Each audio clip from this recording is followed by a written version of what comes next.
In 1943, a tragedy unfolded in British-ruled India that would leave an indelible mark on history, brought upon by a man still considered hero by many in the United Kingdom.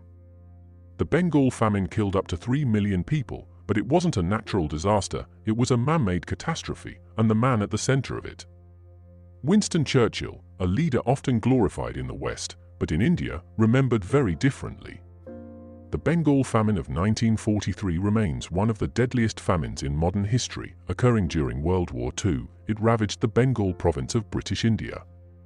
But contrary to popular belief, the famine was not caused by drought. A groundbreaking study published in Geophysical Research Letters confirmed what many historians and economists had long suspected: that the famine was largely a result of deliberate policy failure. Led by Vimal Mishra from the Indian Institute of Technology, Gandhinagar, the study analyzed soil moisture records dating back to 1870. It found that while 5 other major Indian famines between 1873 and 1943 correlated with droughts and crop failure, the Bengal famine did not. In fact, Bengal received above-average rainfall during the critical months of 1943. So if not the weather, what caused such devastating hunger? The answer lies in politics, particularly in London.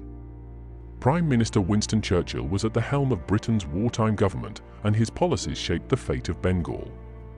Churchill viewed India through the lens of imperial contempt. His disdain was not hidden. He once blamed the famine on Indians breeding like rabbits, and questioned how Mahatma Gandhi could still be alive if food shortages were truly severe. According to author Madhusri Mukherjee in her book Churchill's Secret War, Churchill repeatedly refused to divert food to Bengal, choosing instead to prioritize British stockpiles and troops in Europe. Food shipments were rerouted from India to support European allies like Greece and Yugoslavia, countries still under Axis control at the time. Churchill's war cabinet blocked emergency grain imports to India, even as famine reports piled up. Appeals from Indian officials and British governors to import food grains were ignored. Compounding the crisis was the fallout from the Japanese invasion of Burma in 1942. Bengal saw a sudden influx of refugees from Burma, these people, fleeing war and chaos, further strained the already fragile food supply.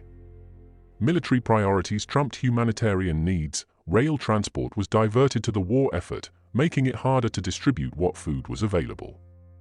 Malaria, starvation, and malnutrition swept throughout Bengal like wildfire.